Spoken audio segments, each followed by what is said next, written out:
All right, we're live. All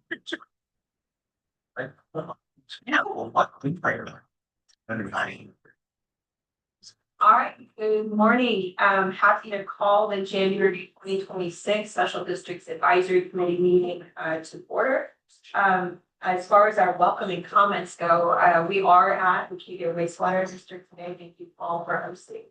And there's going to be a tour afterwards, and I understand a demo with the back truck and folks are still in it. Television. And the television from. I'm actually pretty cool with technology and saw at the crew today. So we'll do that at 11:30. I also do want to say we are going to end promptly at 11:30. I'm getting stitches out of my, so you guys can go on longer. And then I do also want to acknowledge new board member, Lindsay, or advisory committee member, Lindsay Leahy. Welcome. I do also want to thank and acknowledge Mark Roback, who served on this committee for 11 years. Chair, I was wondering if you could do a proclamation for him for his service.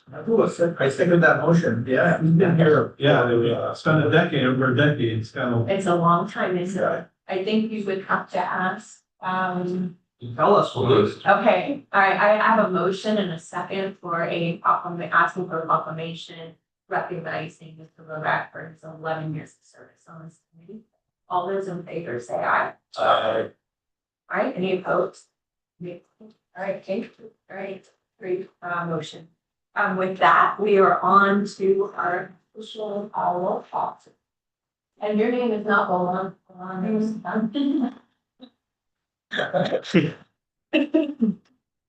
Barnett, present.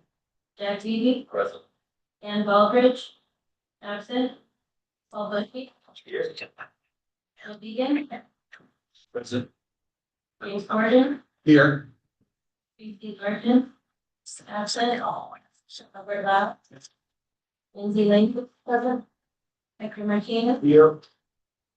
Rachel Mason, absent.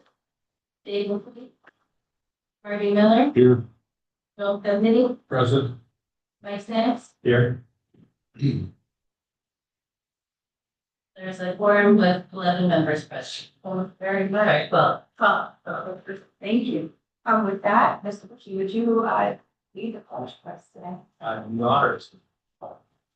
Raise the flag. Just one of them over here. Close. Hand over your hearts. Ready? Begin. I pledge allegiance to the flag of the United States of America, and to the republic which stands one nation under God, indivisible, with liberty and justice for all.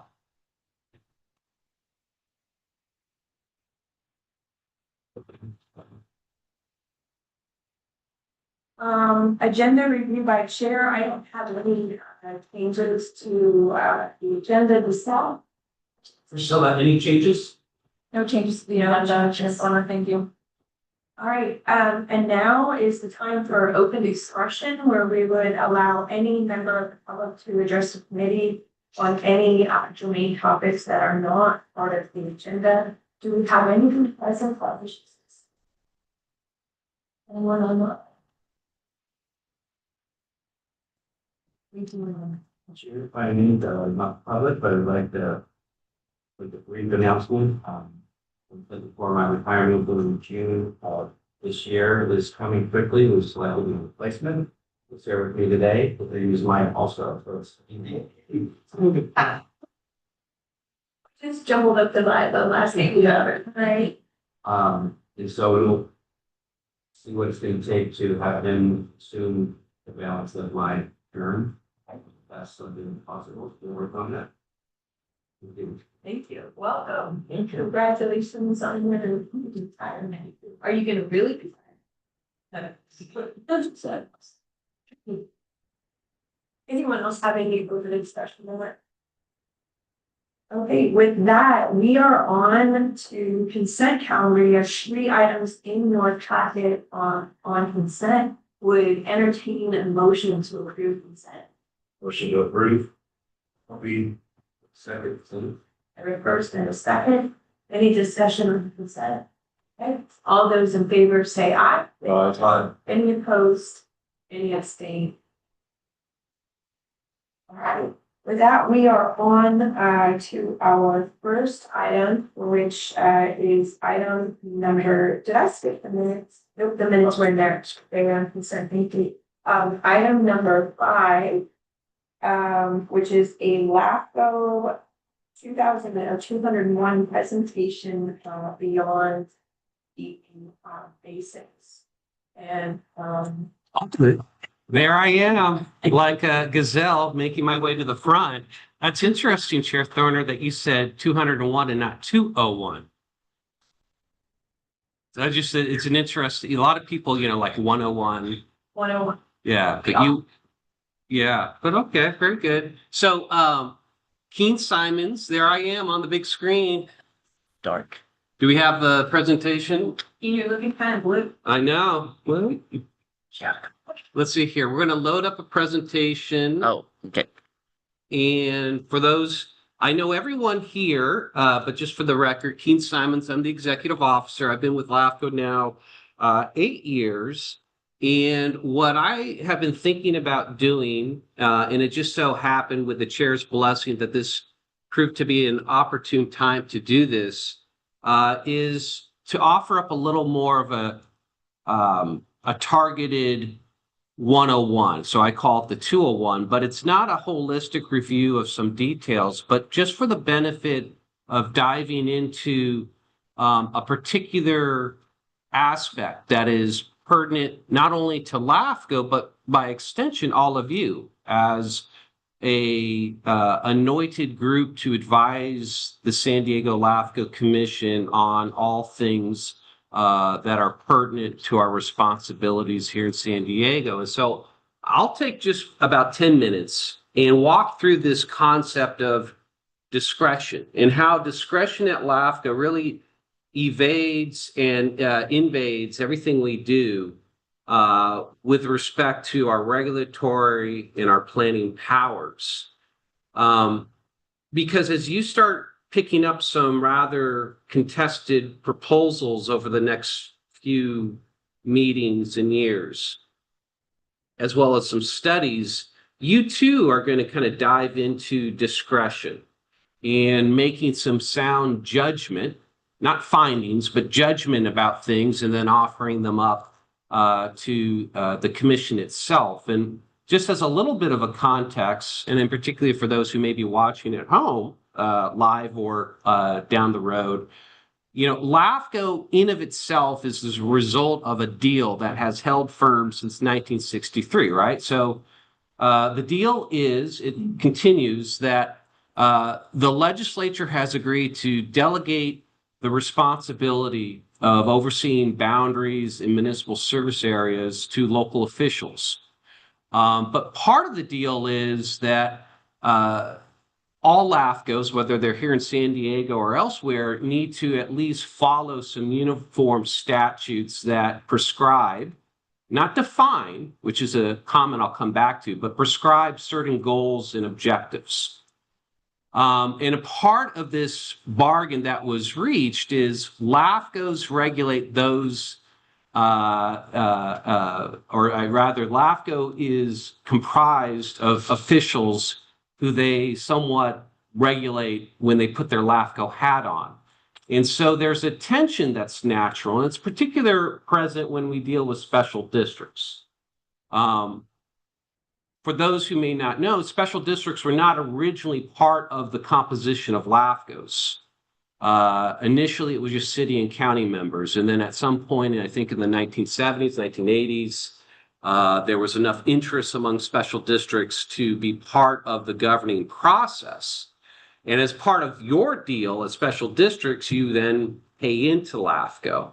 And that's part of this bargain that has held itself up for the last 60-something years, which is, okay, the local officials, you can oversee and ultimately make decisions at LAFCO, but you're going to pay for the cost of LAFCO and so forth and so on. So there's this tension that gets balanced by discretion. And part of that is when you think about LAFCO and all of our objectives and all of our activities, they're loosely prescribed, and again, not defined terms, right? What is orderly growth? Sprawl.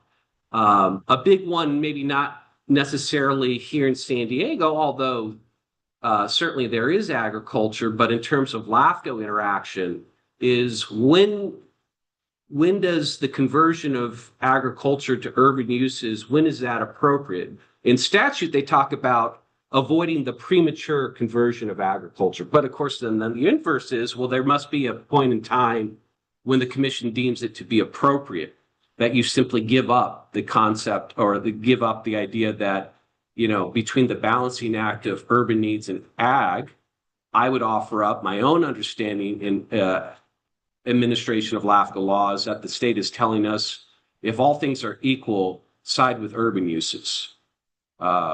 Hence why they chose, I assume, the word premature. But all these factors pervade LAFCO's thinking.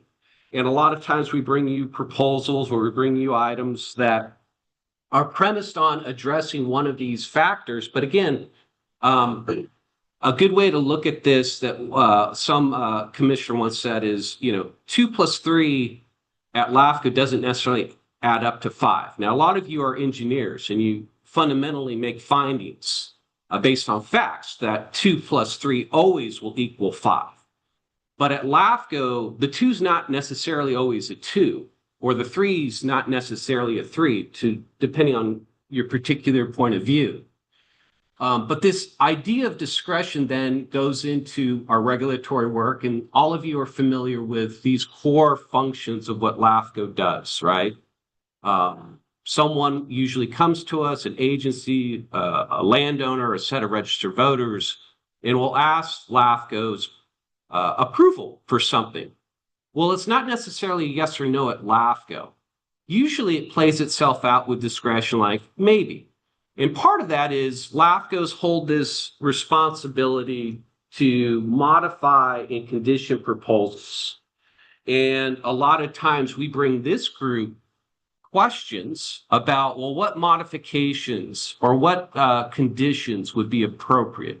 For example, when Tom and Jack brought us that detachment proposal, a big question for the commission was, well, arguably there's a need to have some alimony. Well, what's an appropriate amount of alimony? Or when we do municipal service reviews, and this is a topic that Tom is going to weigh into, how do we make appropriate determinations on what is a significant cost, or what is a comparison, a reasonable comparison to look when we look at water rates. So again, the idea here is LAFCO just doesn't say yes or no to something. Most of the time, we are applying hopefully some wisdom, a lot of time generated from all of you in perfecting something. Not in absolute terms, but based on some reasonable judgment. And this idea of discretion has certainly made its inroads with our planning powers, which have started back in the 70s and continued. And this idea that it's not that we're just simply drawing a sphere of influence and moving on, but more and more, we're drawing a sphere of influence, or we're updating a sphere of influence for a particular agency, and we prescribe some goals and objectives for the agency or for that community to help prescribe this other rather challenging topic, which is going from a sphere of influence to a boundary change is all about timing. And so we're starting at LAFCO to more and more think about how do we prescribe, again, not define, but prescribe when is the timing of a jurisdictional change appropriate. And the service reviews is really where you're starting to see a lot of discretion being applied at LAFCO more and more. This particular commission is moving beyond the letter of the law, which is just simply the compliance component, right? So the legislature says every so often, every 5 years or so, LAFCO, you're to prepare this document where you independently evaluate an agency or a region or a particular type of service, and you address particular factors and you move on. What this commission has started to do, and I would say it began probably right a little bit before COVID, and that's where we had this rather significant change in our membership. So for those who have been on the committee for a while, before the Board of Supervisors did their terms or their term limits, we had the same 3 members from the Board of Supervisors for about 20, 30 years. Same public members for 20, 30 years. Well, now, there's only one commissioner left who hired when I got hired here. So we've got this complete new set of commissioners who are taking their discretion and they're deciding to move in making these documents far more strategic planning tools. And you can see I offered up some examples. And for the most part, these are all the recent MSRs we have done. There's a few others, but in each of our service reviews, there is some actionable outcome with legs to it, right? So the Julian MSR begot the dissolution of the Julian Fire Protection District. The Valley Center region MSR produced the reorganization of eliminating the Valley Center CSD and turning it into a CSA. Ramona went from being in the business of also fire protection to now, as a result of this document, getting out of the fire protection business and handing that off to the county.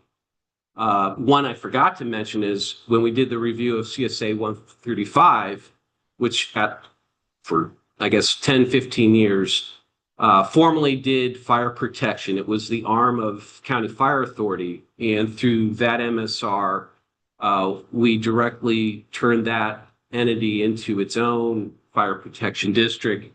And most recently, Michaela's working on, having just completed the Oceanside MSR, now proceeding and working on a governance study specific to a small craft harbor district. So the point being here is the commission is increasingly using MSRs, exercising discretion, and having some strategic takeaways that have legs to them. And I would certainly offer up, as we move forward, more and more of these discussions with legs will come to you. So I wanted to keep this brief with the opportunity to maybe have some questions, but I want to encourage all of you as you look at these takeaways here.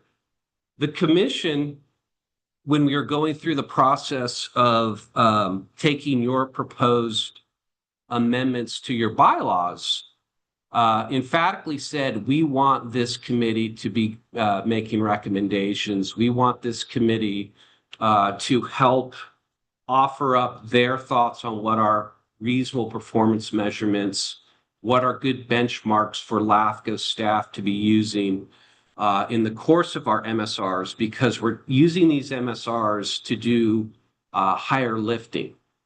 And so all of you have unique backgrounds.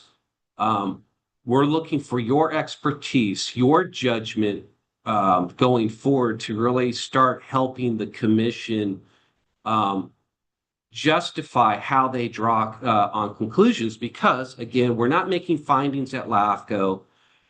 We're a semi or quasi-legislative entity. So we just have to have good reasons behind them. But your help in that process is certainly pertinent. So I went through this somewhat quickly on purpose, because this isn't about covering things that you don't know, but it's about drilling down on a topic that should be in the back of our minds, certainly in the back of minds of staff, but as the committee takes up its business today and going forward, how you apply some reasonable judgment and help us look at 2+3 in different ways, and how we arrive at a 5. In explaining that it's not necessarily in absolute terms, but in reasonable terms. So with that, Chair Thorder, that was the presentation. If there are questions, great. If not, that's great too. I'm gonna open it up. Questions? I do have two, you know, I always do. You're operating with the same staff that you've had for a while. I know you've had some consultants, but if you're doing these deeper dives, do you have that adequate resources to do the deeper dives fairly and efficiently? Right, I guess that's Yeah. the question. That's a lot of work and it's a lot. I've been here for years. It's a lot different than what we used to do in the past. And so the resources to do it correctly is one question. And then the second question, you always hear people say, well, what is LAFCO gonna actually do if we disagree Yeah. the findings? And so having discretion and making recommendations is one thing. Having the power to actually implement those, what happens the first time? Because I looked at your list up there and I'm like, all of those make sense, right? And that they should follow with the studies. What happens the first time somebody pushes back and says, no? Yeah. Does LAFCO, and that's a question that kind of tells us, do they have the power to effectuate that change? So the resources and power are two questions. Yeah. And so the resources are, to date, the commission has been very good and supportive of providing us, in particular, consultant resources, whether they're kind of continual resources in the form of Pat and Adam behind you, or when needed, technical resources. Like we still have been using Michael Hanneman for our CWA MET reviews. But we are getting to the point where I think the commission is going to have to look at its work plan and decide whether or not it's realistic absent of some resource enhancements to continue on this particular path. And it's also challenging that, it seemed, and I was talking about this with another LAFCO executive officer, right? So we set our budget at LAFCO, that's part of the discretion. And then we allocate essentially quarters out. Special districts get a quarter, about 28%. The county gets 28%. The cities less San Diego get the quarter, and then the city of San Diego gets a quarter. But of course, it seems every time that we get to the point where we need to look at increasing our budget, perhaps one of our big funding agencies will have a budget issue, right? With the city of San Diego being the example right now. So it's always kind of a strained relationship right now in terms of matching our budget. But we are a lean machine. We're about $3 million a year. About a quarter of that is with grants. The rest of it is largely from all of you. And part of this, of course, is showing you value. So you go back to your governing boards and say, okay, LAFCO's talking about a fee increase or something, and hopefully get at least some support that way. Going to the comment, we were talking about, I'm having a senior moment. To effectually enforcement. Yeah. So right now, and actually Priscilla's next topic will kind of breach about a potential expansion of our initiating powers. Right now, the only initiating powers we have directly is rather big stroke things like forming, consolidating, or dissolving special districts. Now, certainly indirectly, we can influence things. We will tell agency X, hey, we think you should annex Y or detach C. It's up to them to do it, but if they don't do it, it will be in the back of staff's minds, certainly, should they come forward with a proposal in the future. We also have the ability to modify proposals, and that's often a leverage point to tell agencies, well, if you want to do this, we're going to want to modify your proposal to do something else as well.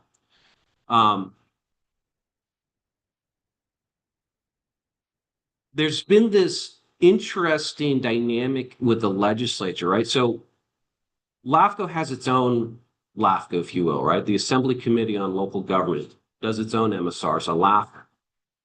And they've been openly discussing annexation, the ability for LAFCOs to initiate annexations and things of this nature. It hasn't taken form what Priscilla's going to be talking about next is a targeted opportunity to further enhance the LAFCO toolbox. In terms of disagreements, I want to point out, so this committee makes recommendations to the commission.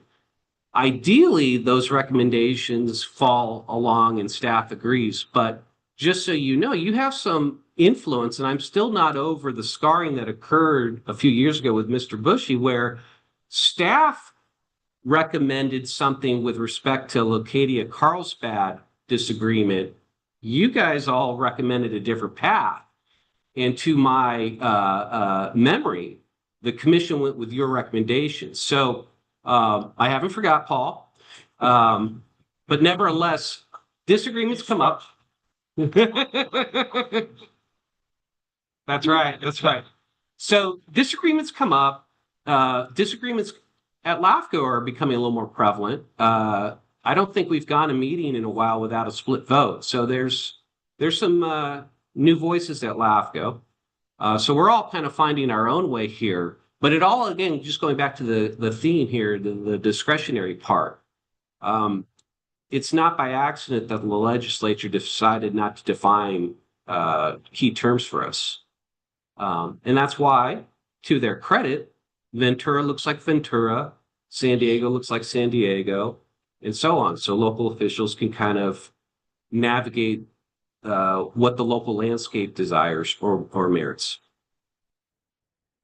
Other questions? Question. I heard some things about LAFCO that we're not part of LAFCO. Can you touch on that a little bit? And if we're not part of that, do they move other LAFCOs into our jurisdiction or take over things? Or how does that work?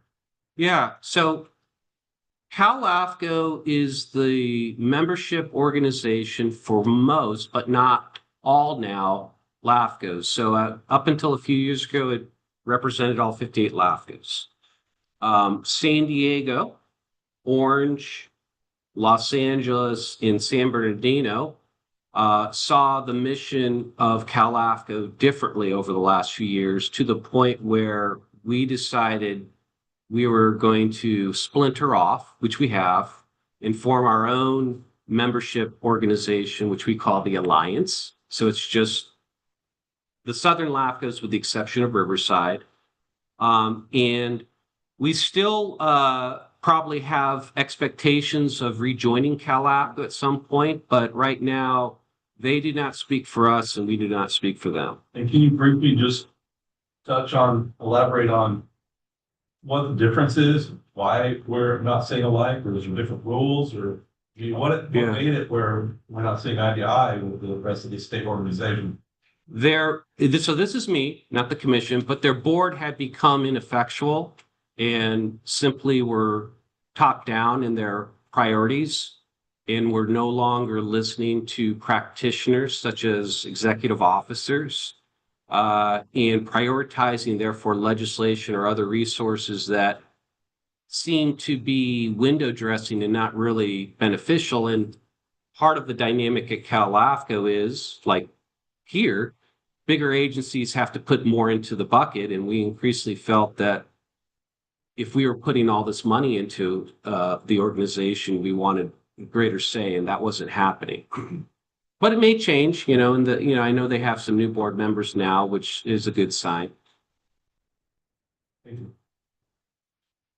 I don't have a question. I have a comment. Wanted to thank you for the 201 class. I think it was awesome, very easy to understand, and it helps me personally because I hear all these comments about what's going on with LAFCO, and we see that there's a change and blah blah blah, but the way that you explained it, I understand, and I can help other people. Thank you. Understand what's going on.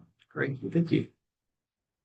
Yeah, I was just gonna, I appreciate that, and, I wanted to thank you guys for how you dealt with some of the issues, like the next one we're meeting, ensuring when there's something that is gonna be, potentially controversial, to engage this committee and get subgroups together so that, we don't have something that we're saying, well, this isn't quite right. It does set the stage with the commission trying to get more in not just boundaries and services, but more into, well, we think you should do A, B, C, and D. We're going to have this issue of our local governing boards. Yeah.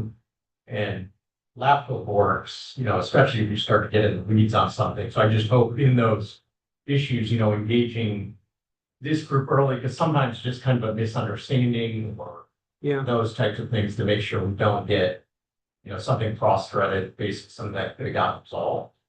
Well said. And that's been great so far. I think our worry will be all the people that are here may not be the same people that are here 5 years, 6 years. So that's whenever there's sort of, rule changes that give more local control to LAFCO, that's where you'll tend to, I suspect, continue to see some resistance just as it happens. Yeah. And we view ourselves as a local agency too. So we're brethren. Right. But your commission, the smaller districts, the commission is still, larger agencies, which we've seen play out in other cases where it becomes about politics and not necessarily policy. Yeah. And part of the discretionary issue is accepting, and maybe LAFCO hadn't always done this, but accepting that it is a political body, right? It's a political subdivision. And sooner than later, Priscilla will be bringing you, now that we have done away with the unnecessary lawsuit, we have this La Jolla proposal that will be making its way through a comprehensive fiscal analysis and whatnot, where there's all sorts of needs to have assumptions of reasonable cost estimates on some kind of per capita, per road, per fire hydrant, whatever, to make sense of. And I'm sure we will all come to you and draw from your experience in helping us make discretionary conclusions of what are reasonable cost estimators. So thank you all. We are promptly on to item number 5B, which is an update on development of wastewater rate carriers. Well, I believe our executive officer is taking the lead. I'm gonna let Joelle introduce the item before she kicks it over to Tom. Thanks. But also just wanted to reintroduce myself, Joelle Barilla, and one. I recently came back from leave, so I'm here now. But before I introduce Tom, so this report is an update, we're bringing it back. The report has evolved, and I know we had wonderful working group members join us. So I did want to make a note on page 20 and 21. There was a tick that was missing on the development bar, but it has been corrected since then. So with that, I will turn it over to Paul. Thank you, Joel. Hope everybody can hear me. And I have control of the slide. That mic works on. I know you can hear me.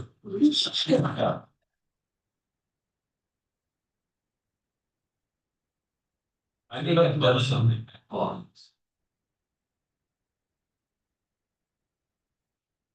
right, there we go. Ooh, wow. Better. All right. I'll push this all away. All right, so thanks everybody for listening here. I'm gonna go through these slides. Some of these you've seen previously, so we're gonna kind of rehash some of the topics, but they've been amended based on feedback.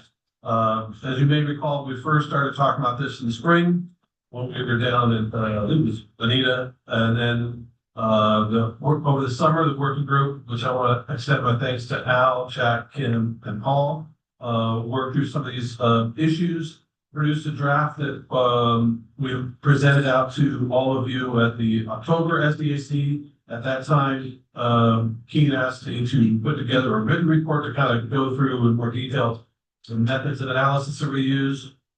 That report was completed recently and has been sent out to you in draft form. So I'm interested in getting feedback from you on that. If you think there's, hey, let's look at this a different way, or maybe there's some different metrics. I think the one thing to make sure to understand is that this was constrained in the amount of data that it was able to collect.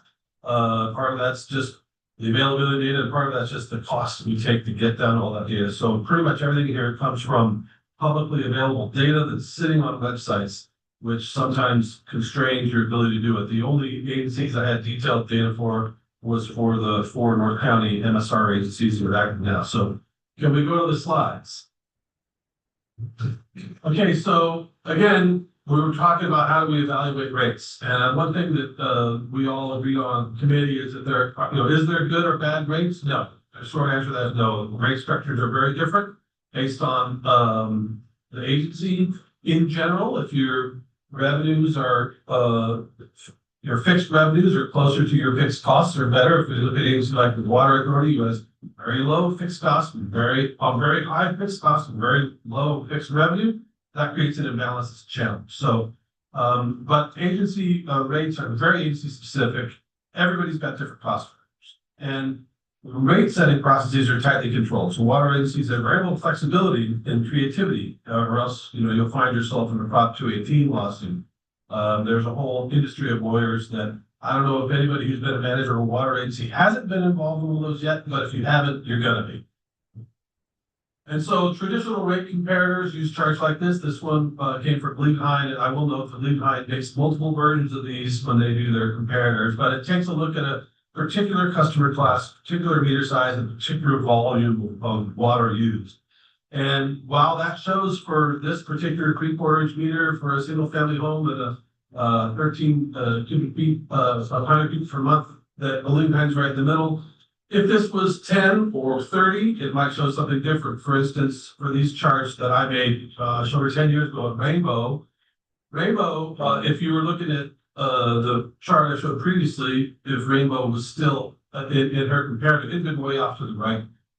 Rainbow has very high fixed charges compared to the rest of them because we have higher volumetric rates.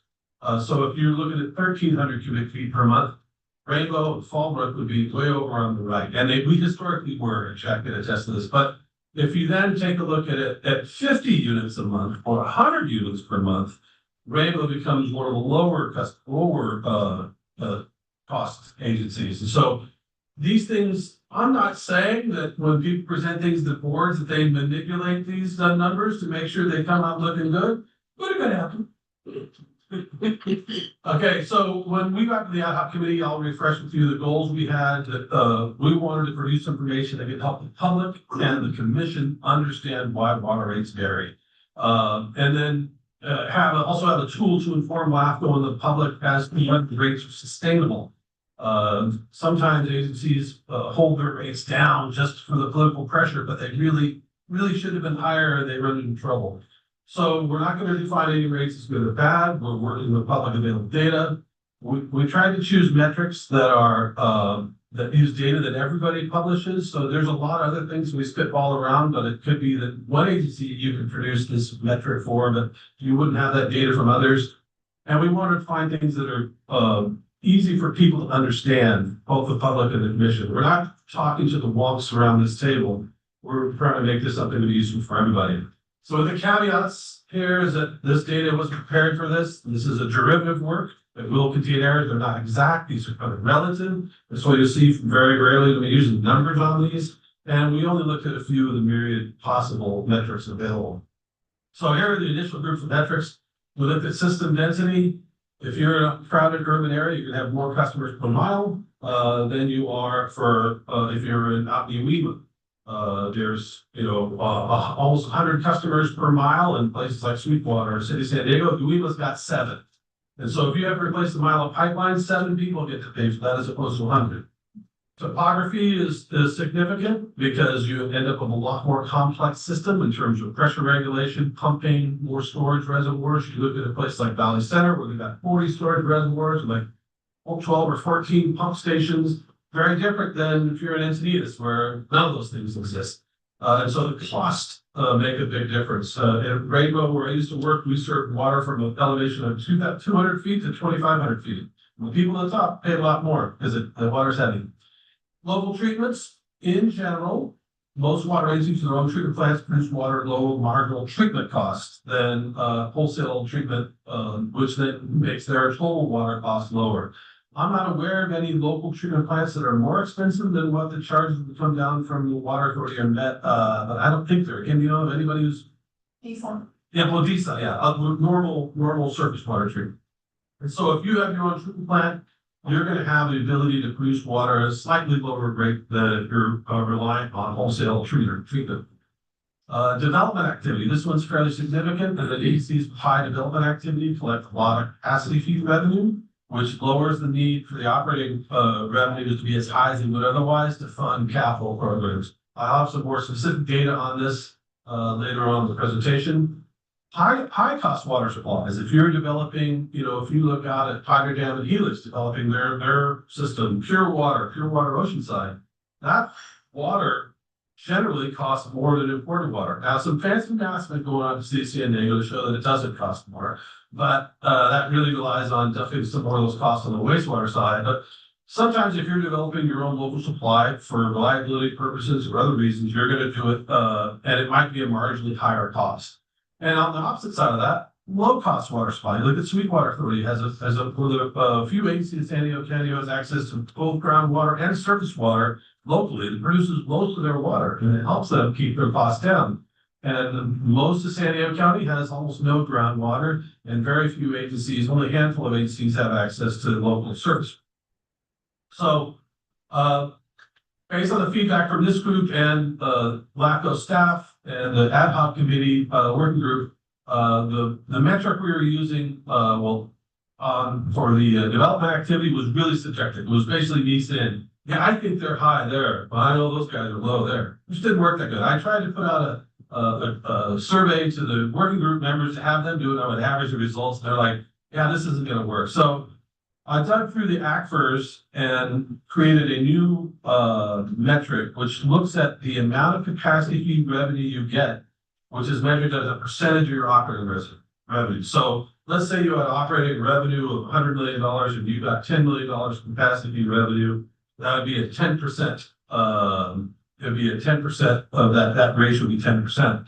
So in order to create a relative score that would fit on my slider chart, we try to make it on a scale of 1 to 10. So all that P average minus P min, P max, P min, all that stuff is really just to take that number and get it at a scale of 1 to 10. But it's really what you're trying to look at is your agency collecting a lot of capacity fee money or not much at all? So this chart here, of the 24 agencies, I only found 10 agencies who had the data on their ACFRs, which are 5-year averages. And of the slider bar charts I'm going to show later, of the 3 North County agencies we were looking at, Carlsbad didn't have that data, so that data is not available to Carlsbad. I didn't have the capacity and the budget I was offered to do this work to go out and contact everybody and do all that stuff. So we'll just use it as an example at this point. If LAFCOs who choose to dig deeper in this later, that's the next thing they can look at. So if we look at this, it's hard to see on this scale. If you look at there's a wide variety of it. You've got over on the right-hand side is Vallecillos Water District, which about 11.5%. Their amount of capacity revenue they get is about 11.5% of their operating revenue. On the farther end is Uema. It's like 0.15%. Uema has very little development going out there in Palma Valley. San Marcos is growing like crazy. I actually had breakfast with the GM there this morning. He has like 10,000 units of housing coming, and each one of those comes with thousands of dollars of revenue. That number there, they're about a 75 million operating revenue. That's $9-10 million of money every year they're using. He did indicate that money's directly being taken and put into capital spending, which is what it's there for. They have a large capital budget. See other agencies in the 3 and 4% and a lot down lower. So this metric actually can be fairly informative to see what sort of rate pressures you're going to have if you don't have this free money coming in.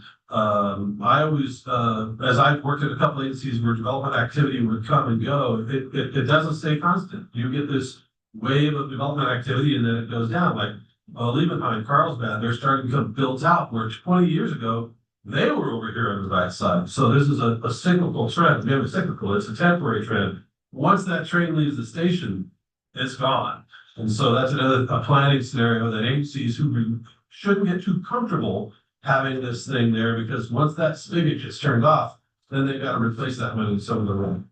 So we did the initial round of analysis for the North Coastal with the 3 agencies we looked at here. This slider bar charts. Slider bar charts are used because we're not trying to say a number like this is 8.2 and 1.7 and all this. We just want to give a kind of qualitative analysis or viewpoint for the board or commission or the public to understand.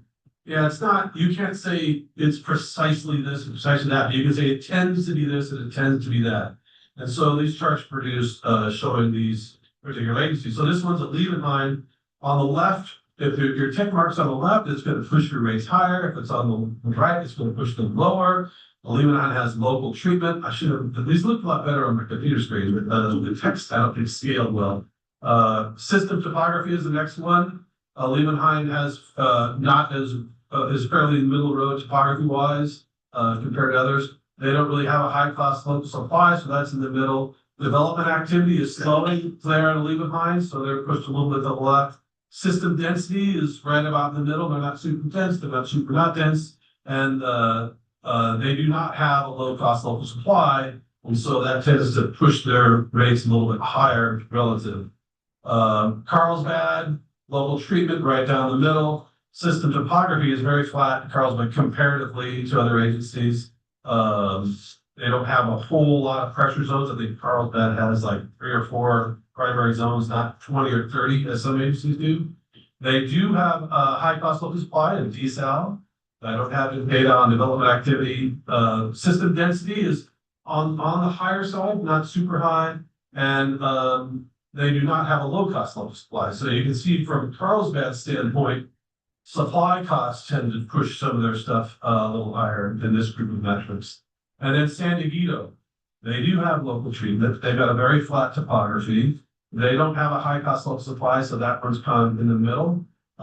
They have very low development activity. They're pretty well built out. System density is higher than average, and they do not have. They have the low cost. Oh, I can't even read it here. I guess it's possible. Yeah. Their low cost local supply helps them keep lower. Now I don't know how much longer Leucadia's water is going to be a low cost local supply if you have to replace that dam, but we'll have to see about that. So these are really not meant to be definitive in any way. It's just to kind of give an indicator. And so what should the optimal rate be? If LAFCO is looking at this, ratepayers say we want low rates, period, the end. And that's great for them, but maybe not good for the long-term service provision. For agencies, they want to support their financial stability with their debt service and their reserves and whatnot. For LAFCO, it's a little different. They need to look at what rates will allow them to support their assigned municipal service now and for the foreseeable future. This dovetails into what Keen was talking about earlier. LAFCO's here to look at the service as much as anything else. How are you producing this service for the public? And so in situations where for water and wastewater agencies, the systems providing that service relies heavily on assets, on capital assets, pipelines, tanks, treatment plants. It's the most important thing.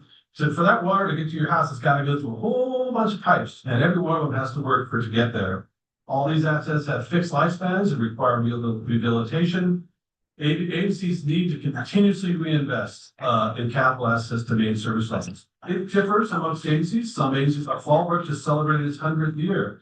Here in this area around La Costa, everything's probably 30 to 20 years old maximum. So it differs, varies on the age of your system, but appropriate capital spending increases rates. And so that's the bottom line to think about. Some people talk about the water authority having very high rates. The water authority spends a lot on capital. They probably have the best maintained pipelines of any agency in this county. And they had a PR blitz this last week about how great it is, but it's super expensive. But the pipelines will be there. Consequence of failure on a water authority pipeline is much, much higher than the one that serves the cul-de-sac you live on. And so it's an appropriate response, but it increases rates. So how do we assess capital spending? There's no simple metric out there. We look at 2 imperfect metrics: spending as a percentage of your operating expenses and spending as a percentage of your depreciation expense. In this metric, both of them have flaws. We can't account for single large projects. You'll see that, something like Pure Water San Diego or Pure Water Oceanside can skew the numbers one way or another. And we don't know, at least I don't, from just looking at ACFR numbers, if that CIP is related to your assets, or you're building a headquarters building, or you're doing some other thing with your capital spending. And so the 5 years worth of data, 2019 to 2023 for all the agencies. Sweetwater only had two date years on their website. So that's only 2. Calculated the averages and did no evaluation on what the spending was for. So when we look at these, this is the 5-year average of percentage of CIP spending compared to operating expenses. And so way off the right-hand side is the mighty Fallbrook Public Utility District, City of Oceanside, and City of San Diego. all of them had significant projects that were completed, over the last number of years in treatment plant activities. I don't know for a fact that's what was driving these numbers. Over on the far end, you see San Diego, Sweetwater, Uema, and Otay. And the lower end, down there in the lower side of it. This alone doesn't necessarily tell you anything, but because without more detailed review, it's hard to say.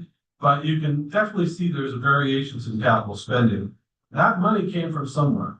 Either it came from capacity fees or it came from rates generally. So maybe sometimes they had grant money. So that's one thing that we couldn't say in this analysis. There might have been grant money that funded some of that stuff. It would take a much deeper dive to know for sure that that wasn't in the study budget. If we look at average CIP to depreciation ratio, obviously your depreciation is the financial metric of the average degradation of your lifespan of your assets. And so, you would think that if you're going to maintain your assets, if you just spent the exact same amount you depreciated every year, you'd be good. Problem is that pipeline might have been built in 1965, and the cost to build a pipeline in 1965 is a little bit different than it is in 2026. And so, but here you can see City of Oceanside, City of Escondido, Lakeside pop at the top, and then others going down toward the bottom where you see most people are over a 1.0 ratio, but some much, much higher. And so taking just a look at these graphs doesn't necessarily tell you the story, but it can tell you a couple of things. So these are an inference can be drawn. If you're spending less than 15% on your operating expenses, you're probably spending too little. Not for sure, but it's something to look at. If your CIP, your ratio of CIP depreciation is less than 1, you're also probably spending too little. Maybe not for sure. It could be that you're in a new agency and you've got brand new pipelines and you don't really need to do as much spending, and the value of your depreciation is high because you have such a big asset number, right? The total number. But it is a flag that could stand out. Like here, San Diego stood up. And I talked to Isam about it, and he's acknowledged that during that time, 2019 and 23, they didn't have an active capital program. They didn't really have active master planning going on. They've made some of those adjustments since then. So that's helpful. So this is just one tool. But the real takeaway is that most agencies have rates that are too low, not too high, because budget process triage guts capital programs. I did it pretty much every year. We watch it at the Water Authority happen every year, where they make the rates happen by cutting capital. Agencies really should have comprehensive asset management pipeline replacement programs in place that have detailed asset registries, monitor asset condition, and make capital spending decisions based on informed by those condition assessments. If you wait till it's too late to start your program, you're going to be way behind the 8 ball. And as the now recently retired general manager of Valley Center, Gary Hunt, said, you can replace mains 3 feet at a time or 3 miles at a time. And the latter is preferred and much more effective. So in October, the report was commissioned. First draft was produced and reviewed by the working group and staff, and we made the revisions. The second draft is out for your review now. Has more granular details in it, and also a whole introductory section that was really designed to help public and commissioners, not water engineers, understand how water rate setting works. There's also a couple of recommendations that agencies should really, if they're not, be working on developing advanced asset management practices or comprehensive asset management practices, so that they can spread whatever limited funding they have to have the biggest impact. This, from a LAFCO perspective, if you're in charge, if your agency is in charge of providing that municipal service, they want to make sure that you're funding that service, not just for this fiscal year and next fiscal year, but hey, what's 5 years out and 10 years out? How are you going to do that? And maybe this one's more my personal thing. If possible, when you look at water agency budgets in San Diego County, I'm not saying Sweetwater still is, but most of them are dominated by the money they have to send for the wholesale water costs. That includes Metropolitan Water District and San Pedro Water. It's 50% or more of operating expenses in most agencies. Say 60. I don't know if any of it's 70, but it's if possible, if the legislature could be worked on. And there are some people who've talked about this in other forums, to find a way to let those wholesale water agencies collect their costs directly rather than passing it down through the retail agencies. At the retail agency level, the pitchforks and torches come out because the rate increases come up, and frequently retail agencies will reduce their share of revenue so they can pass through these other costs. They'll put programs they need to do because they just can't push through another one. And so I also don't think it would be a terrible thing for the public to get more engaged at water authority and net coordinates, which are devoid of interaction with the public in general. And so those are some of the recommendations in the report. The next steps is that, hey, take a look at the report, let us know what you think. One of the other key factors within LAFCO is also looking at equity issues. Really difficult to do in the water space because the laws surrounding that. If anybody's got any ideas on how that might be possible, please let us know. And then from there, once we all coalesce and get this into a more polished form for the commission, figure out, hey, what is the message? If you have any thoughts on, is this report sending the wrong message, or is there a different message we should send, and how can we do that effectively? So with that, I will take any questions. Mr. Stelzner? Thank you, Mr. Kennedy, for your report, and I appreciate you really focusing on like different water districts have different challenges. Some have treatment plants, some have access to local water, some don't. Some have pumping charges, some don't, some mitigate all those into one charge. But we all are different than each other. We all have different challenges. Helix is fortunate that we do have a treatment plant, but we see our neighbors that don't, and they have different challenges to us. Some people walk around saying, "Oh, we have the lowest water rates," and they're praise that, but they're living off development money. And I hope that they realize one day that it's going to catch up to them.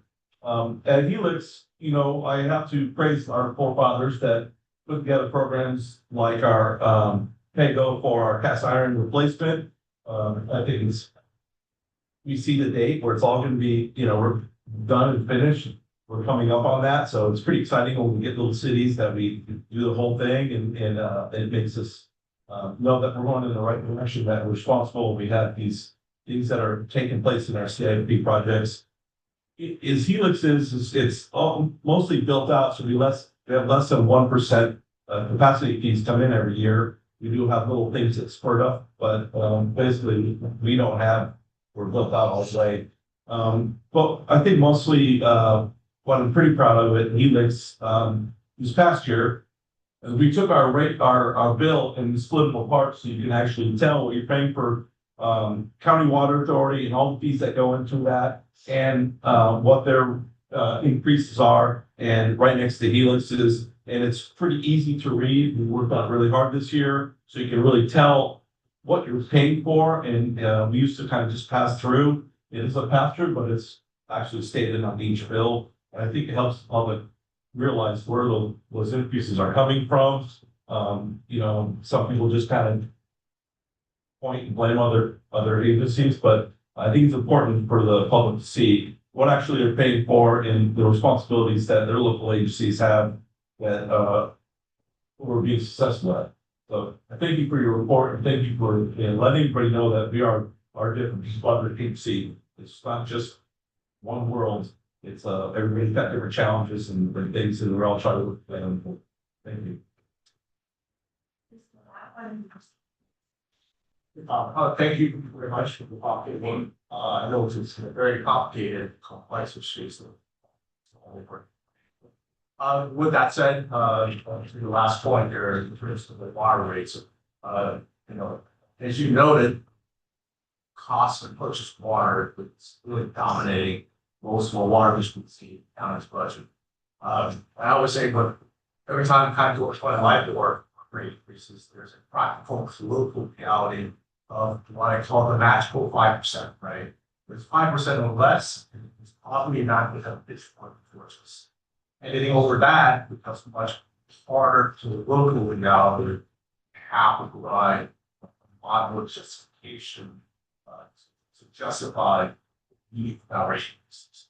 Beyond that, not saying it's impossible, which is part of it. But when you budget, let's say half of it, it's purchasing equal water. Historically, I know when I first went into the water industry, water purchase for most water agencies, that made about 25 to 30% budget. Now it's 56%.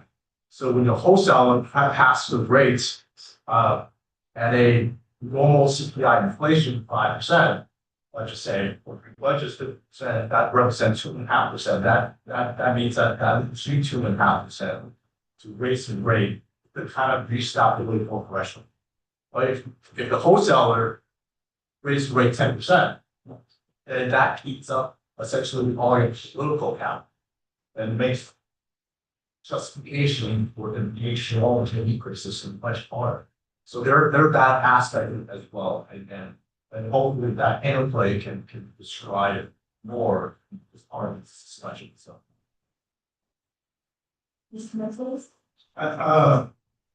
And it seems like we're getting fine tuning, comments, I completely agree with everything you say. But like in the case of Sweetwater Authority, when I first started working there in the, late 80s, early 90s, we used to have 150 leaks per year. In 2010, we were down to 0.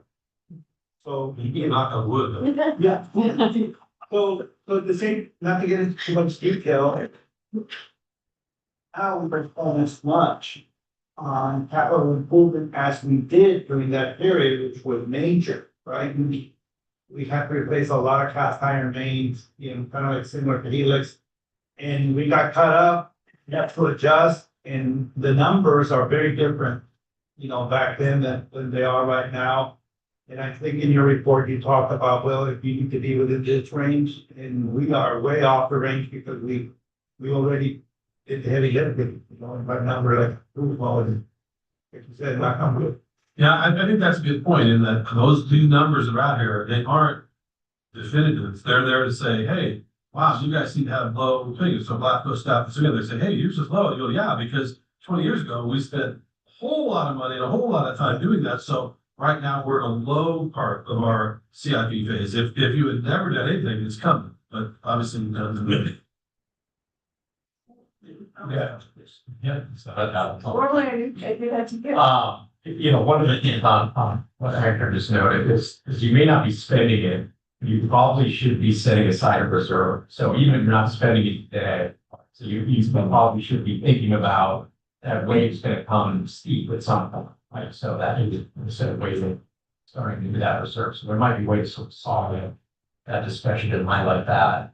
The other thing to note, I think the message from LAFCO on this is the commission asked this because the public is very aware right now of our costs. It's about to, the next year or two, it's not going to change. It's only going to get worse, if anything.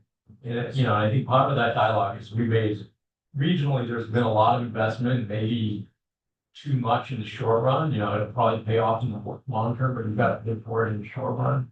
I think where LAFCO can help is to identify in this exercise that the local agencies are spending the money wisely, and if anything, what they're really not doing from a retail side is their own infrastructure investment. I would guess that to get to Al's 5%, what everyone cuts is pipeline. That's the easiest thing. Obviously this happened, but it'll last another year. Eventually, that bill becomes due, and I think that's sort of the deep dive, to maybe take at some point. But that's where I think there's be help from LAFCO, so that when we do ask for our rates, there's something in LAFCO that's saying, hey, we looked at you and, this is a concern that maybe you're not spending on. I don't think you're going to find a lot. You say the retail agencies' rates are too high because the money goes on, right? So unless they have some huge reserve with no purpose, that's not going to come out. So I think this is helpful from that perspective. And also highlighting the less federal and state money we have, which has been a trend, right? So a lot of systems got built, there's federal state money, so it wasn't all borne by current ratepayers. The less federal state money you have, the less development you have, the more your current ratepayers are paying the whole bill. So you're seeing communities that are older, less development, Walbrook, for example, a lot of infrastructure. It's sort of the leading edge. That's why you see those rates higher. That's going to start to trickle down to others that have to do the same thing. So I think that dialogue in this is helpful. Mr. Bucky, Yes. Favorite one, I wanted to start with, I think the intro is very, a great document that we can use and potentially give out to all, because I think it's a nice way to simply summarize what goes into our rates, and that, is digestible. A couple of things that we could essentially is, a lot of the historical investment that San Diego has made as far as water supply, because the projections were that we weren't going to continue to sell water. And we needed to build that supply so that when the demand came, it was there, and we weren't telling people they couldn't build, or they couldn't do whatever business they wanted to run. And now that's changed in the last 25 years-ish, that with conservation, we built all this supply so we were ready for it, and now it's not there. So Valley Center's case, we used to sell 50,000 acre feet of water a year. We're now selling, luckily this year, we might get to 11,500 if we're lucky. And we have built a system, and we have to now maintain a system that was designed to move 50,000, 5 times as much water. So I think talking about that with the water authority, a little more, not too much, but the supply that was built and the reliability that is there as far as the availability of that water is important to explain why the rates are what they are. And I think maybe even talking about with a little bit of conservation and what the state is requiring us to do to continue to conserve, which is only going to drive the unit cost of water up. So I even met with this week where they want to do all these changes so that they can decrease their water bill, and I explained that yes, but the less water you use, the higher we're going to have to charge to be able to cover our costs. So it's a zero-sum game. And then I would also suggest, similar to what Mr. Martinez and you said, was a recommendation for those agencies that might have newer systems to do small, little incremental increases in their rates, because they are compound, and discussing that it is compounding revenue stream, and that just doing a little bit now, it's just like your investment portfolio, a little bit of investments today will get you the revenue you need to replace it.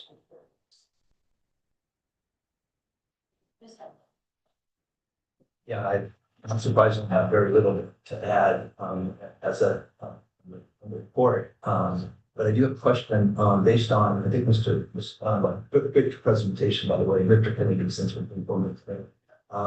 Just allow, comment about the political ramifications of rate increases. My question is there a calculation made on, based maybe on the psychology of rate increases, when you make maybe more, less frequent rate increases that are greater, or the more frequent, are those rate increases just each year? And I can contrast that with the fire agency. Our fees that we charge our constituents are fixed. They're fixed by the county. Fire remediation fees are fixed by the county. Ambulance fees are fixed on every insured at CPA. So those are things that justify. Is there any political calculation annual rate increases, giving maybe that psychology of less frequent, more higher rate increases, and more frequent lower rate increases? A great question. So as water agency, we were outlined off the policy 218. Very clear by how there's a methodology that how we develop our rates. And all the water agencies here, or a layperson, the rate structure may look similar, but they're good. And for us in our world, is you're very, very different.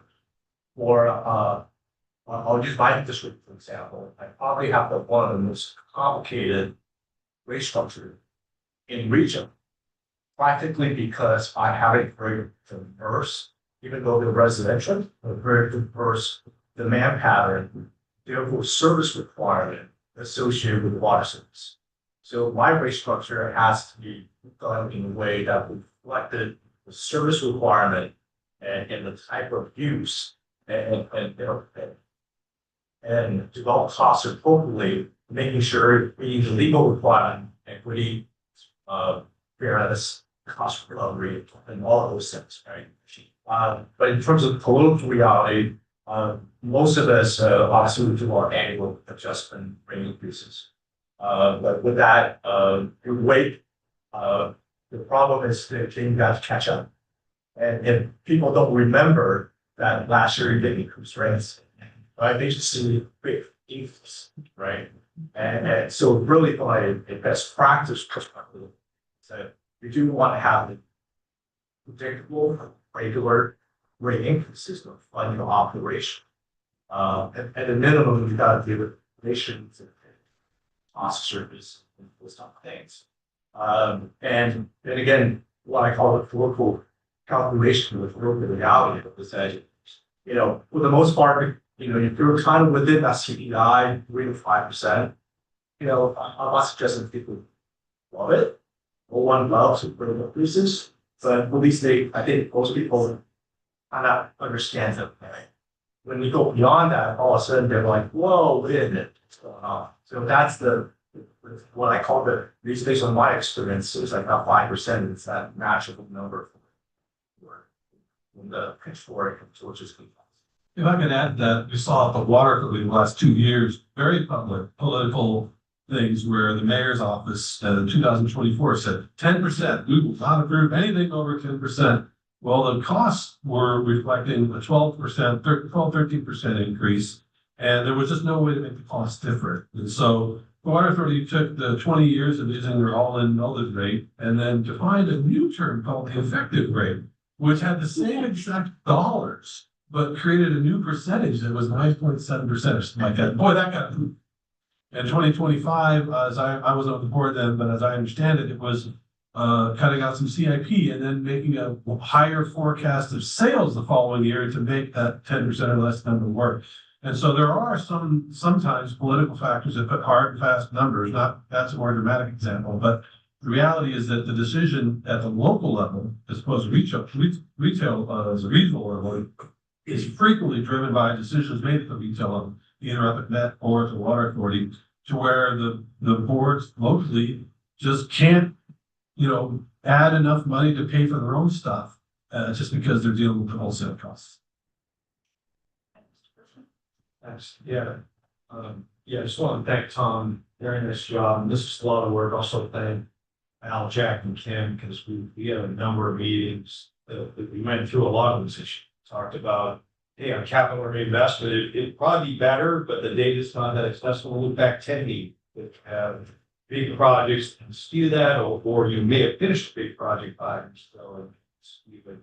But it's really important that factor be covered. Jack's point on reserves is really important too, even if you have high development.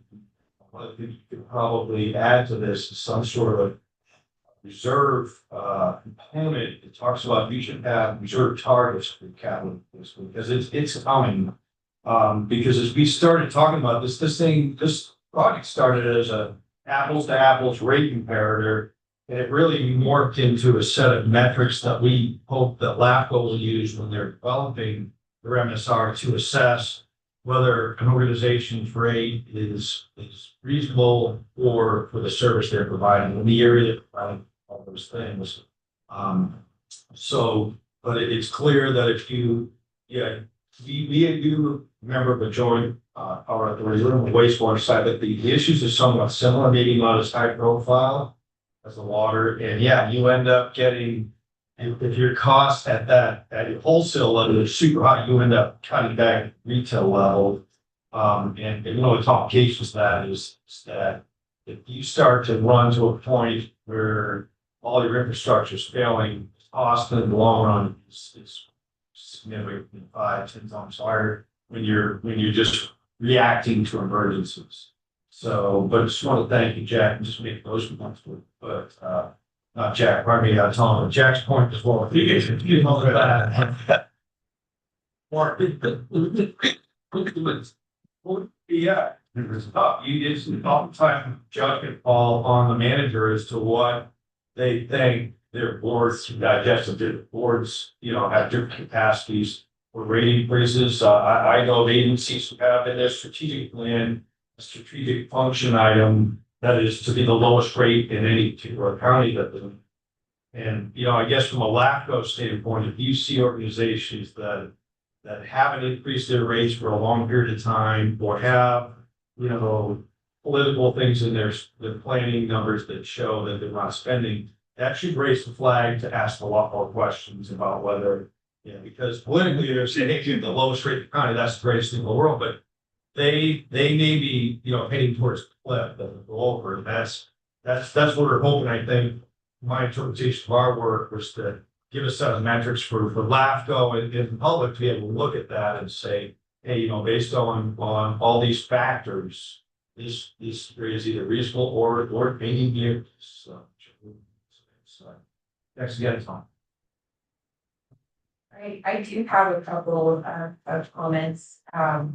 It was mentioned in this, and I just want to make it kind of out loud, is that the charts are a point in time, and LAFCO genuinely should be looking at trends over time, right? Because one giant CIP, an upcoming shift to local supply can dramatically change those charts. And so I do think trends over time as NSRs are happening are what we should be looking for, because one thing can skew those. The second point is I do hope maybe even in the water for the NSR, the point about the wholesale cost and finding a mechanism for those to be collected somehow. I've been suggesting for years on the tax rolls.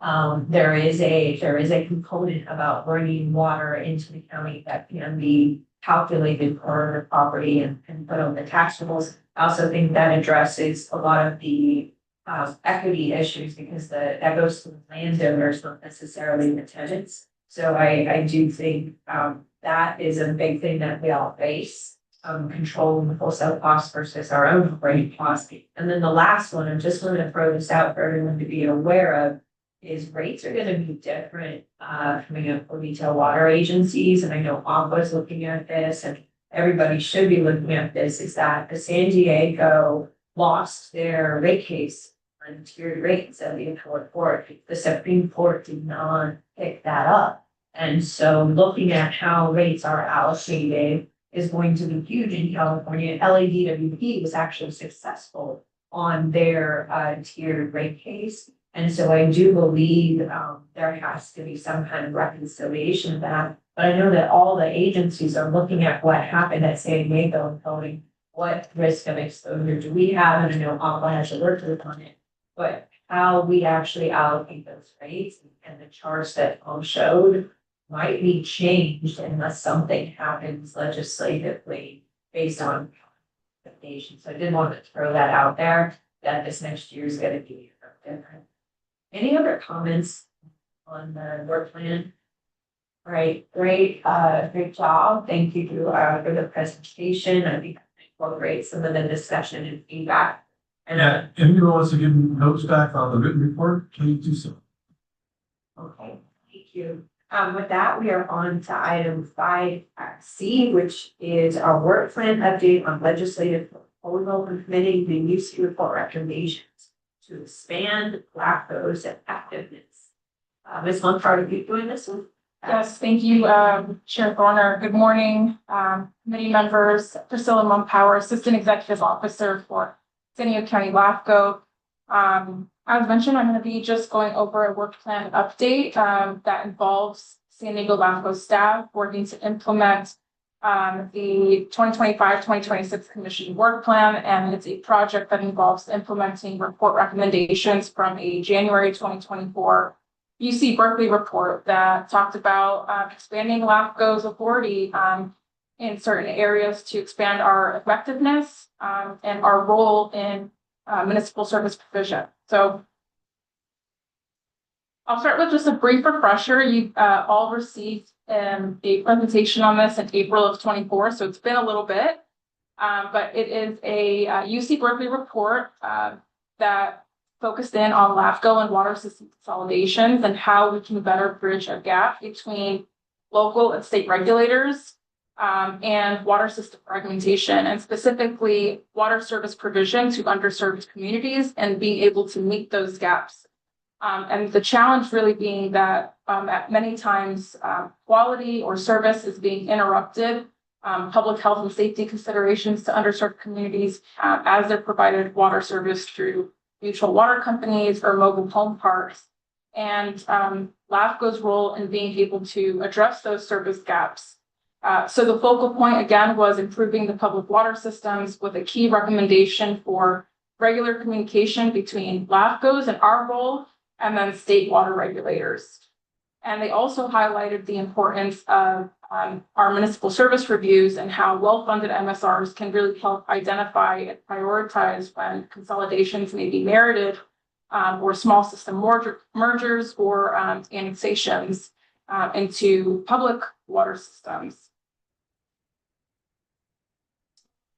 So as mentioned back in April, we do have a legislative group that has been working on some concepts of how we could make this happen. And now we have some, these concepts have made its way into a draft framework with actual legislative amendments with draft of that language within your reports. But those of us that have been participating in this group since April have been the report writers, Kristen Dobbin, assistant professor of the cooperative extension with UC Berkeley, as well as Justin McBride, the LAFCOs that you see up on the screen, including San Diego, and then Community Water Center and Leadership Council for Justice and Accountability. We've had 15 virtual meetings where we all discussed not only the concepts, but how we could implement it through draft language. And we've done outreach to external partners. So there were meetings to the Southern Region of California LAFCOs, the Cal LAFCO, committee member Scalzetti appropriately asked the question earlier about whether we were with Cal LAFCO anymore. And we are not, but we did form our own alliance of LAFCOs, and that is with San Bernardino, Orange, LA, San Diego. And then individual LAFCOs are doing some outreach amongst their own commission. Draft language was developed in December of 24, and we've been refining it ever since with all of the feedback that we've been receiving through the outreach mentioned. And as a refresher on what proposals are coming forward. So the first legislative proposal, all being all encompassing in one legislative bill, potentially, is the first is to expand LAFCO's ability to initiate jurisdictional changes or out-of-agency service agreements to support timely water or wastewater services consistent with community needs. So as you heard earlier, LAFCO has the ability to initiate certain jurisdictional changes, formations, consolidations, mergers of special districts. We don't currently hold the authority to be able to initiate reorganizations or out-of-agency service agreements. And so one of the proposals is to allow LAFCOs to initiate this, but under certain limited circumstances, and that being when a public health and safety consideration can be made with appropriate documentation. So this would amend Government Code 56375. The second legislative proposal is to amplify MSR's role in communicating community needs. And so we would be asking to require not only LAFCOs to hold public hearing notice meeting on MSRs, but also require local agencies. So right now, you're all accustomed to San Diego LAFCO doing this. We do this voluntarily and through local policy. We want to ensure that the public is made aware of the MSR process and recommendations and findings that come from that process. But we also want for local agencies to take that same MSR to their boards and inform their constituents and their governing bodies of recommendations that are made through the MSR process. And the third proposal is addressing service barriers for mutual water companies and mobile home parks by making them subject to LAFCO. And in particular, right now, LAFCO statute does include authority for LAFCOs to ask for information from mutual water companies on how they're providing service. But we can't do that with mobile home parks, so we would like to add that. And then also, we'd like to make it a requirement that if they don't provide us with that information, that they would not be able to incur debt. And that would just serve as an incentive to them to collaborate and cooperate with our process so that we are able to provide enough information through our MSR process on how agencies are providing important services like water and wastewater to their communities. And when they're not doing well, that we're able to then use our first bullet point up there to initiate jurisdictional changes. And one point that I missed as I was going over the first one is one of the challenges that we talked a lot about during that those 15 meetings that I talked about was that there are challenges many times where districts do want to annex certain territory, but they just don't have the financial resources, or it's too much of an administrative burden.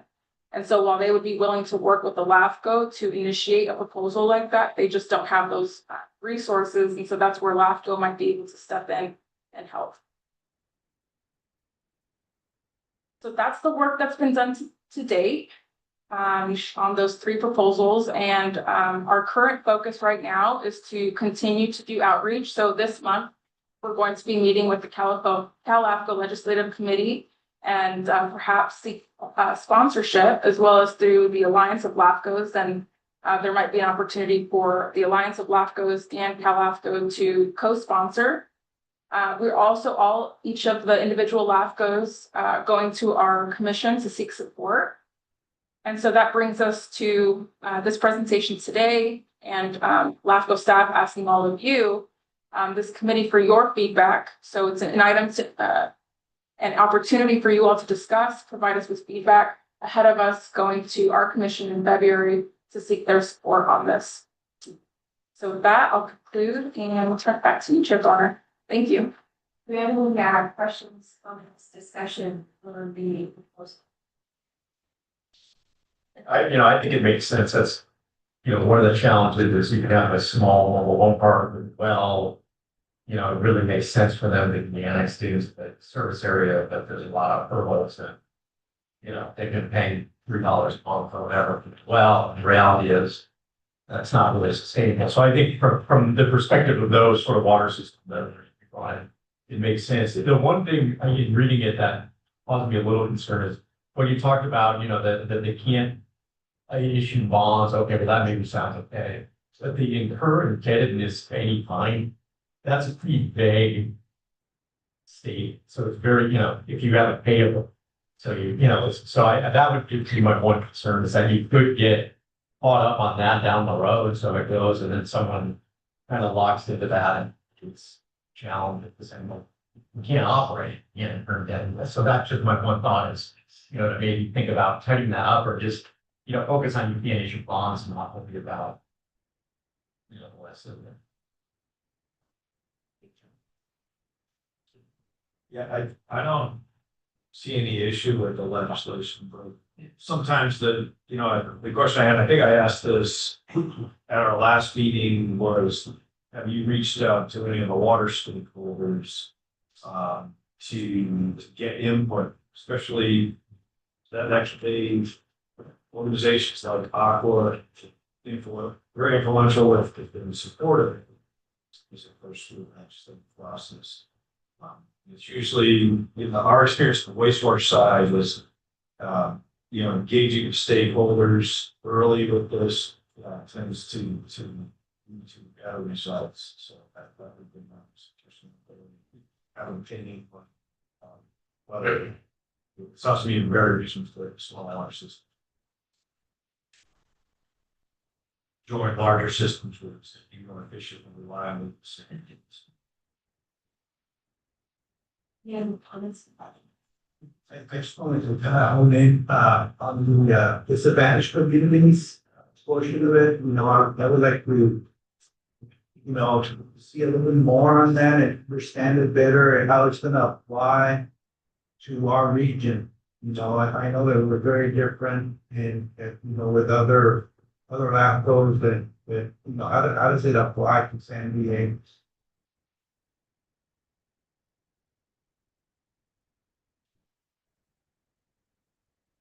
Any other comments, suggestions? I do definitely concur with seeking support from a lot of the agencies that represents Aqua, CMUA, CASA. Because I'm not quite sure if you're aware of any opposition. It's going to be one of the questions. Is there any known opposition to this legislation? Yeah, as of right now, we've done some outreach to CSDA and they have had some comments back and suggestions. So we're going to work through those and hopefully come to an agreement on that language. Sounds usual, so I think that maybe all there. Yeah. So I'm writing these down and we'll ensure that outreach is done. Thank you. So are you looking to, you guys have a placeholder for introducing this year, or is this thing? I know like the legislative deadline is this month, right? So, and that's a great point that I think I had a bullet point and I didn't go over. We are seeking the author. So we've had some really preliminary discussions with a potential author and hopefully we can I share? Okay. We do have Senator Laird who has committed to doing a backed bill at this point. So we're hoping that partnership continues and that he will proceed with being the author for this. So there's a chance this is a bill this session. Yes, sometime. Any other questions or comments? All right, thank you for that presentation. Thank you. I believe we are now on to the informational report, special district spotlight on the wastewater system. Are you waiting? If I am. You are. I'm surprised. Staff, I was doing that and they became very concerned. So, I don't know, it put a brief, this 5 or 6 slides together just to kind of give you a quick overview of who we are and kind of what we do. But first, I want to thank everybody for joining us here. We're happy to host. It's good for us to. We're happy to showcase our associated with very proud by ourselves. Okay. A little bit of background. We were established in 1959, and we are obviously one of the special district advisory committee, but we're an independent enterprise district, which means we can set our own rates, which discussed at length some of the challenges for that. We do have a publicly elected board member by district, 5 full members, which are full organizations like ourselves. We serve an area of about 16 square miles in the coastal Carlsbad and Encinitas area. Generally the northern portions of Encinitas and the southeast and the coastal portions of Carlsbad. We serve about 62,000 folks in that area, and which amounts to just under 21,000.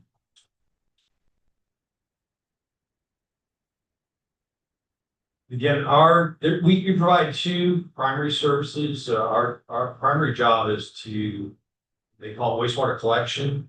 We run a series of pipelines and pump stations, and we safely convey wastewater from homes and businesses in our service area to be safely treated at the Encina plant. The Encina plant is a separate organization. It's a joint powers authority. We are one of 6-member agencies that jointly on that facility with Carlsbad, Vista, Valicitos, Encinitas, in Buenos Aires, which is a subsidiary now with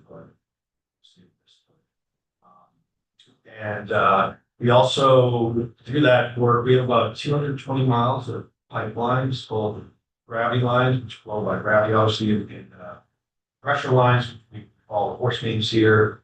We operate 10 pump stations. And the second service that we provide is we do operate a 1 million gallon a day recycled water facility. We have one customer we serve, the nominal cost of course, and key very familiar with our service to that. And we're relatively leanly staffed. We're staffed with about sort of various functions.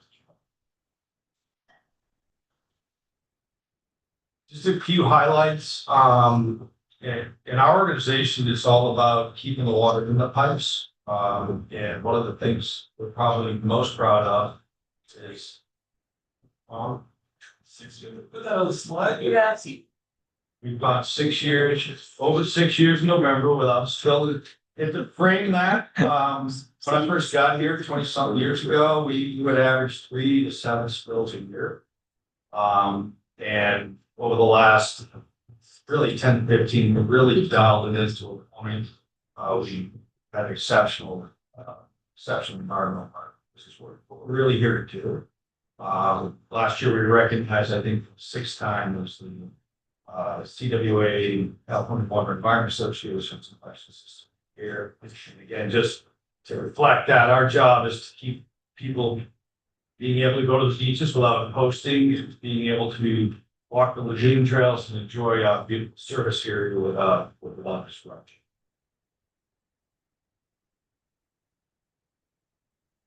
Just another more recent highlight is in October, we worked with our partners, Liebenheim with Kim and Santa Leo. We hosted our second annual Student Career Day. It took place at the Santa Leo Water Campus down in Cardiff. We had about 85 students, both junior college and high school students, come to that.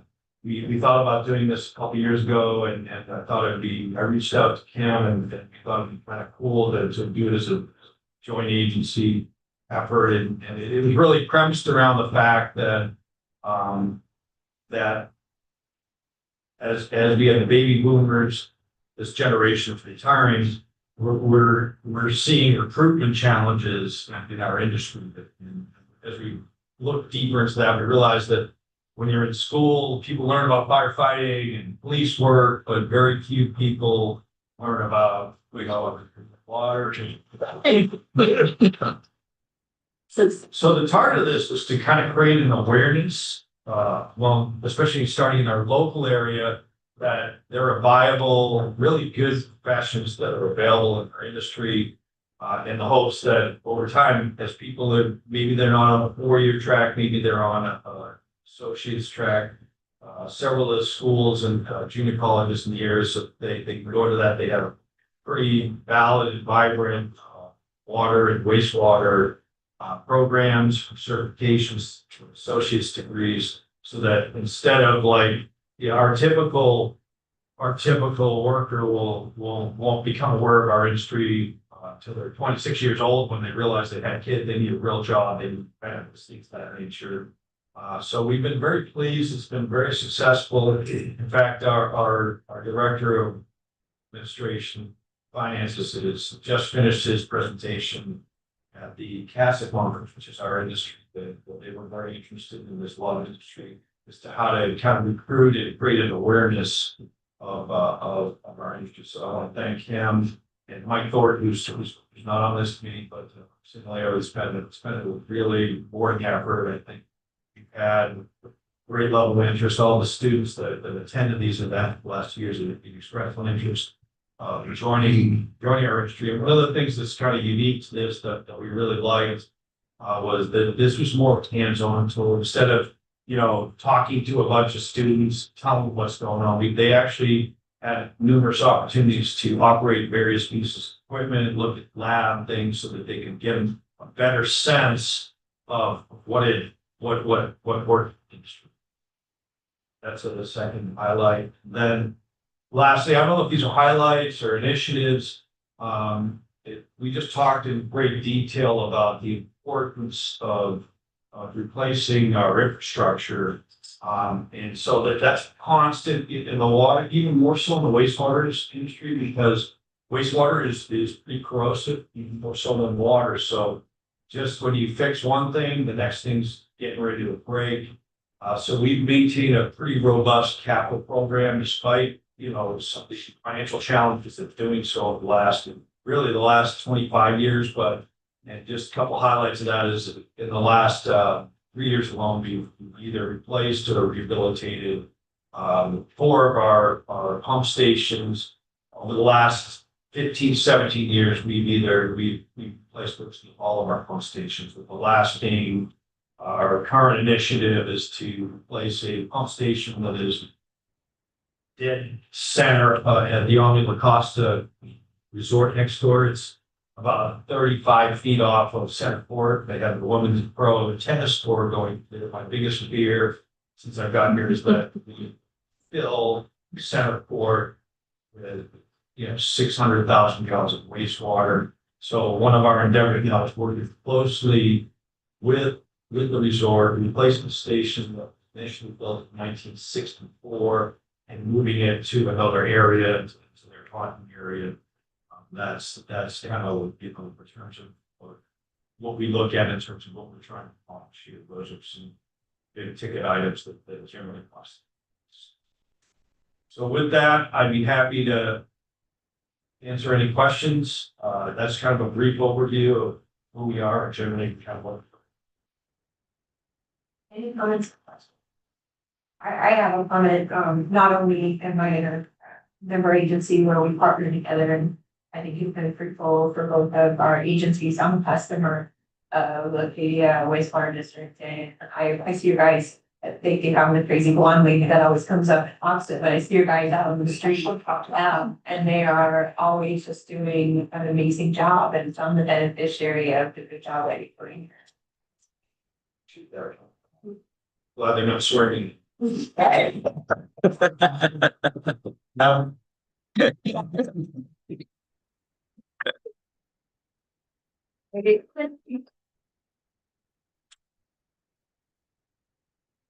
Trend. It's a trend.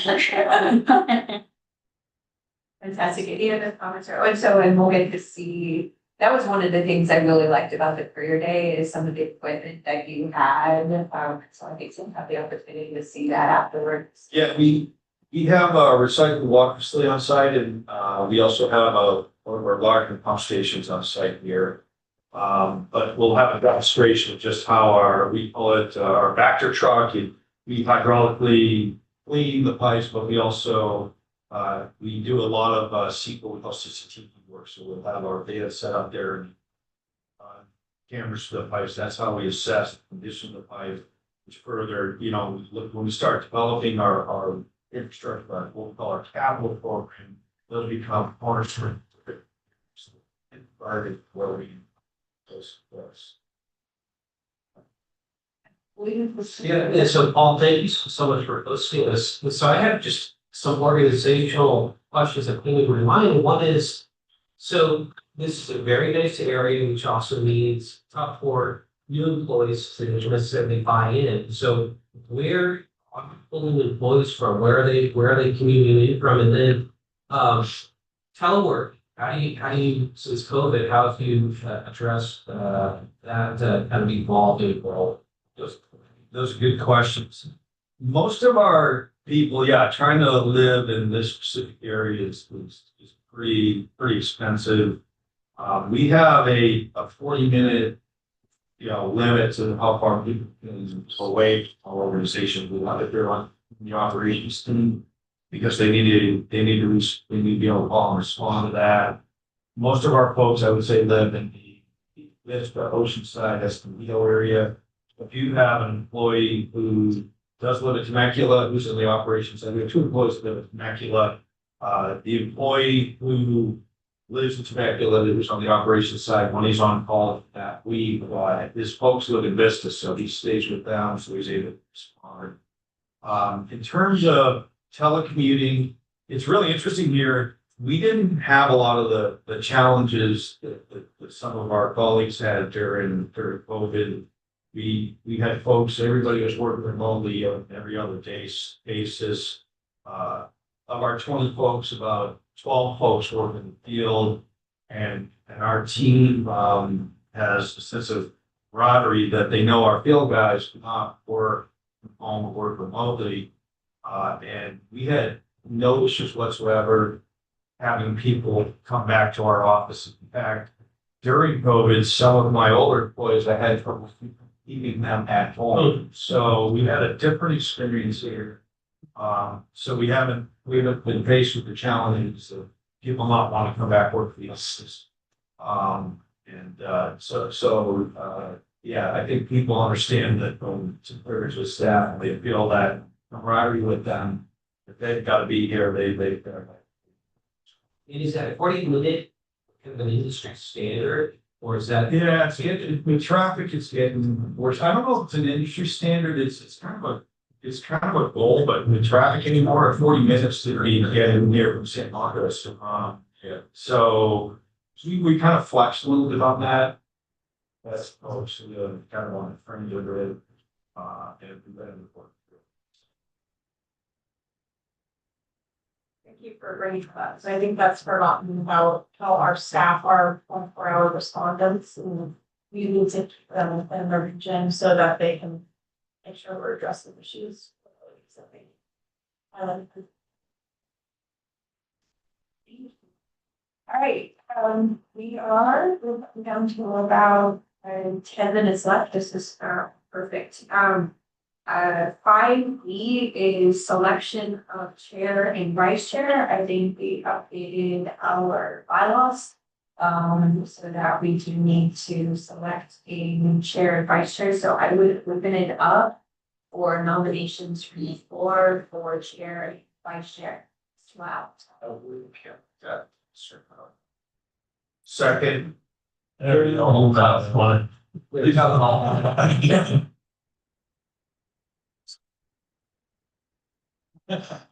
Everybody who doesn't want to one area. Anybody else want it? Oh. We have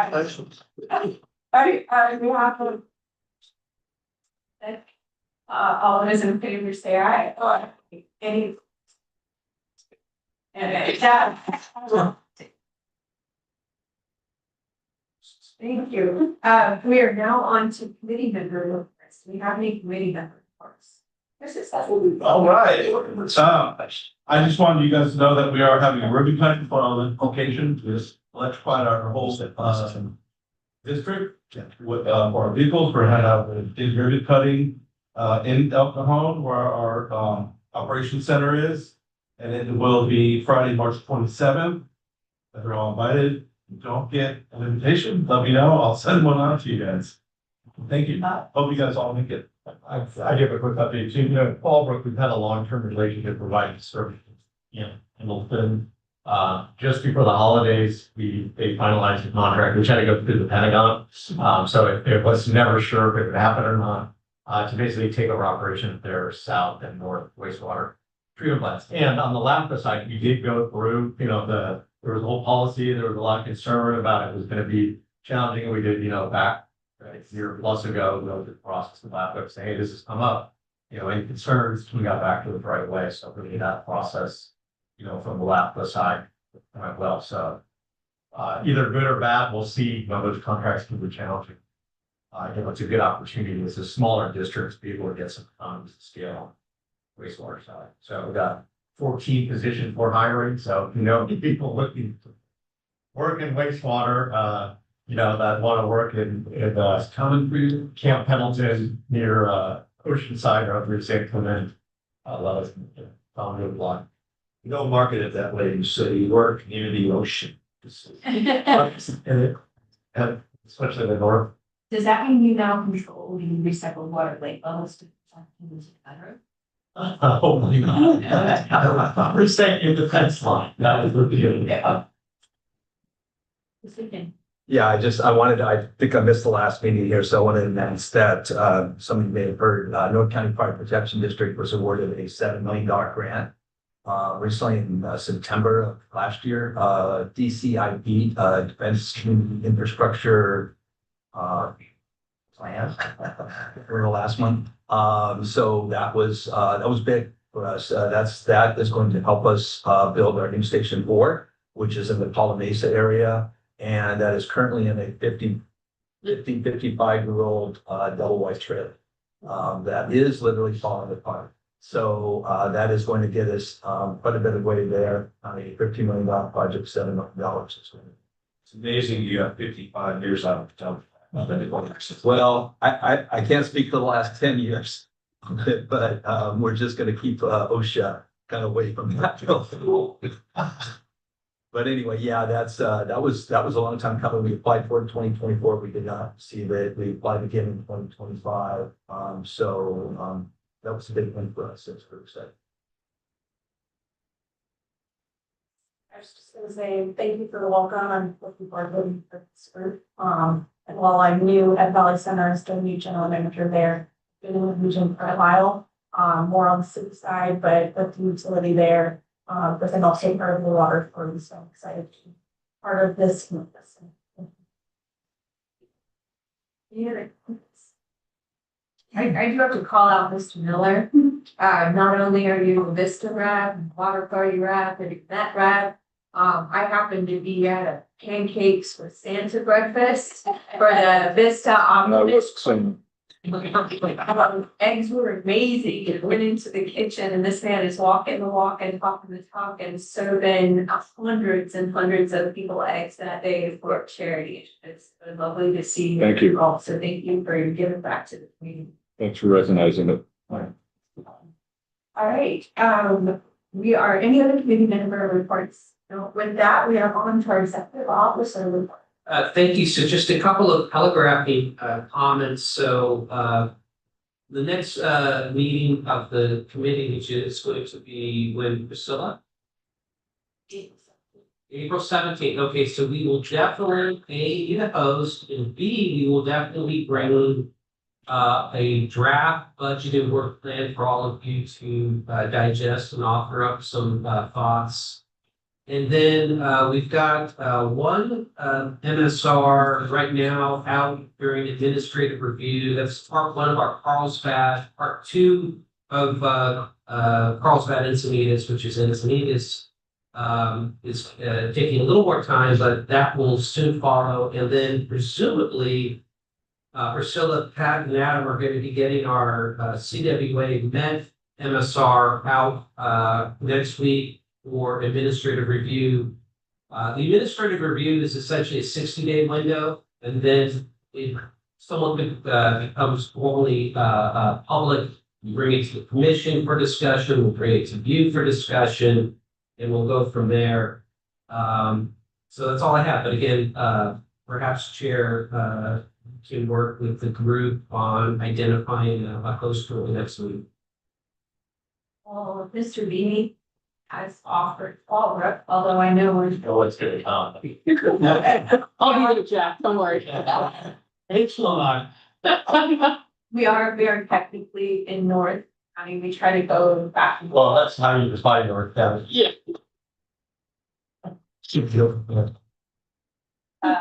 unless anybody else would like to offer their facilities at the host site, I think we could take a Fallbrook on their offer. At the drive. Sure. How would you look? Yeah, we already did that. What did you say about traffic and time? It took me just so long to get here from Ballbrook as it did to go down to Bloomingdale. Yeah. Yeah, Oh. just this east-west was so The bad. east-west corridors are. Yeah, the good thing is you're going against traffic. Yes, Very few people go to work in Baldwin. nobody goes to Ballbrook. You know, You ended up in Fallbrook, you're either very lost, or you're right at where you're supposed to not on the way to any. be. Right. I would wait for solid people. Is it kind of off start, you recognize your Fallbrook, okay? Okay, all Awesome. right, so we will do a 10 a.m. start, April 17th at Fallbrook. We've got some new facilities. Groundwater treatment plant. Yes. Any? Can't get everyone on board. Any other comments? You know, other than just to follow up on the suggestions, so perhaps staff will work with Chair Order and we can present something to Mr. Roback at so would you like us to see if we can encourage Mr. Roback to come to the next meeting or go to him? There's a bike path with this already. Okay, that works.